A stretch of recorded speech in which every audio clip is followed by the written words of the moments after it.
నమస్కారం. భారతీయ ఆర్థిక వార్తలు 26 ఆగస్టు సాయంత్రం 6 గంటల వార్తా సంచికలోకి స్వాగతం. ఈ వార్తా సంచికను మీకు అందిస్తున్నది నయన. తాజా వార్తలు వినండి. సెన్సెక్స్ 77,472.94 183 పీటీఎస్ 0.24% తగ్గింది. అత్యధిక లాభం కోటక్ బ్యాంక్ 3.76% పెరిగింది. అత్యధిక నష్టం భారతీ ఎయిర్టెల్ 2.31% తగ్గింది. నిఫ్టీ 50 నేడు 24,207.75 0.52% వద్ద ఉంది. -0.52% తగ్గింది. ఎన్ఎస్ఈ యొక్క అగ్ర 50 కంపెనీలను ట్రాక్ చేస్తుంది. సెన్సెక్స్ 183 పాయింట్లు పతనం 24,208 వద్ద ముగిసిన నిఫ్టీ 50. బుధవారం బీఎస్ఈ సెన్సెక్స్ 183.15 పాయింట్లు లేదా 0.24% క్షీణించి 77,472.94 వద్ద ముగిసింది. ఎన్ఎస్ఈ నిఫ్టీ 50 కూడా 0.52% తగ్గి 24,207.75 వద్ద స్థిరపడింది. భారతదేశ Q1 జీడీపీ వృద్ధి 7.4% మందగించే అవకాశం. మొదటి త్రైమాసికంలో భారతదేశ జీడీపీ వృద్ధి 4 త్రైమాసికాల కనిష్ట స్థాయి 7.4% మందగించిందని మింట్ పోల్ సూచించింది. పారిశ్రామిక, సేవల రంగాలు మిశ్రమ పనితీరును కనబరచడంతో రంగాలవారీ పోకడలు అసమాన వృద్ధిని సూచిస్తున్నాయి. అస్థిరమైన సెషన్లో కోటక్ బ్యాంక్ లాభపడగా పవర్ గ్రిడ్ నష్టపోయింది. బుధవారం కోటక్ మహీంద్రా బ్యాంక్ షేర్లు 3.76% లాభపడి ₹416.70 వద్ద ముగిశాయి. మరోవైపు పవర్ గ్రిడ్ షేర్లు 2.14% క్షీణించి ₹265.20 వద్ద స్థిరపడ్డాయి. యూజర్ల వృద్ధి మందగిస్తోందని సీఈఓ హెచ్చరించిన వేళ 16 ఏళ్లు పూర్తి చేసుకున్న జెరోధా నియంత్రణ మార్పులు మరియు తక్కువ మార్కెట్ కార్యకలాపాల కారణంగా కొత్త యూజర్ల చేరికలు మందగిస్తున్నాయని జెరోధా సీఈఓ నితిన్ కామత్ తెలిపారు. ఈ కాలంలో తమ మ్యూచువల్ ఫండ్ వ్యాపారం కూడా స్వల్పంగా క్షీణించిందని ఆయన పేర్కొన్నారు. ఐపీఓ పరిమాణాన్ని ఇండియన్ రూపీ 7,600 కోట్లకు తగ్గించిన అవాడా ఎలక్ట్రో సోలార్ తయారీ సంస్థ అవాడా ఎలక్ట్రో తన ఐపీఓ లక్ష్యాన్ని 10,000 కోట్ల రూపాయల నుండి ఇండియన్ రూపీ 7,600 కోట్లకు తగ్గించింది.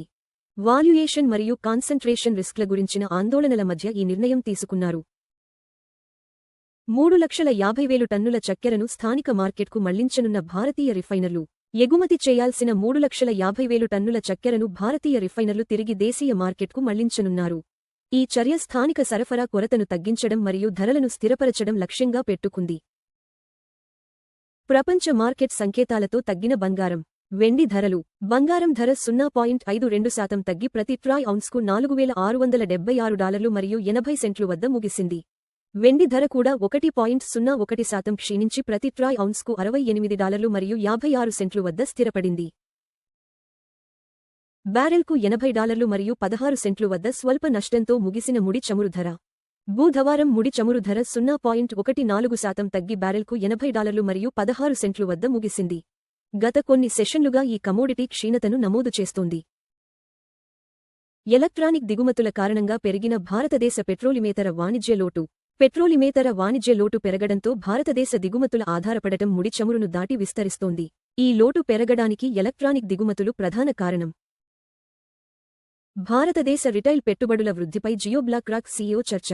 భారతదేశంలో రిటైల్ పెట్టుబడుల వేగవంతమైన వృద్ధిని జియోబ్లాక్ రాక్ ఎండీ మరియు సీఈఓ సిద్ స్వామినాథన్ ప్రముఖంగా ప్రస్తావించారు.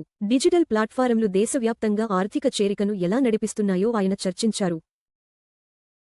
బంగారం $4,676 మరియు 80 సెంట్లు 0.52% ప్రతి ట్రాయ్ ఔన్సుకు అప్రాక్సిమేట్లీ ఈక్వల్ టు 1,43,446 రూపాయలు ప్రతి 10 గ్రా. బంగారు ధర 0.52% తగ్గింది. మునుపటి ముగింపు $4,701 మరియు 10 సెంట్లు నుండి. బంగారు ధరలు ప్రపంచ డిమాండ్, డాలర్ బలం మరియు ద్రవ్యోల్బణ అంచనాలను ప్రతిబింబిస్తాయి.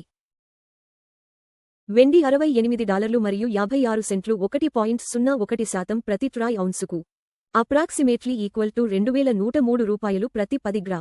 వెండి ధర 1.01% తగ్గింది. మునుపటి ముగింపు $69 మరియు 26 సెంట్లు నుండి.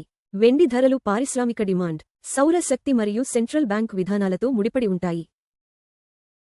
WTI క్రూడ్ ఆయిల్ $80 మరియు 16 సెంట్లు 0.14% ప్రతి బారెల్కు ట్రేడ్ అవుతోంది. చమురు ధర 0.14% తగ్గింది.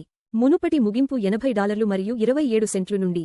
చమురు ధరలు ఇంధన వ్యయాలు, ద్రవ్యోల్బణం మరియు భారతీయ రూపాయిని గణనీయంగా ప్రభావితం చేస్తాయి. $95.40 వద్ద భారతీయ రూపాయికి వ్యాపారమవుతోంది. రూపాయి బలహీనపడింది. మునుపటి ముగింపు $95 మరియు 40 పైసలు నుండి బలహీనమైన రూపాయి దిగుమతి వ్యయాలను పెంచుతుంది. అయితే ఐటీ మరియు ఫార్మా ఎగుమతిదారులకు ప్రయోజనం చేకూరుస్తుంది. ఎల్పీజీ సిలిండర్ ధరలు ప్రధాన నగరాలు చెన్నై $957 మరియు 50 పైసలు 2906 బెంగళూరు $944 మరియు 50 పైసలు 2821 హైదరాబాద్ $994 2985 ఆంధ్రప్రదేశ్ $966 మరియు 50 పైసలు 2921 మరియు 50 పైసలు. భారతీయ ఆర్థిక వార్తలు చూసినందుకు ధన్యవాదాలు. ప్రతిరోజు ఉదయం మరియు సాయంత్రం 6 గంటలకు మా వార్తలు చూస్తూ ఉండండి. లైక్, షేర్ మరియు సబ్స్క్రైబ్ చేయండి.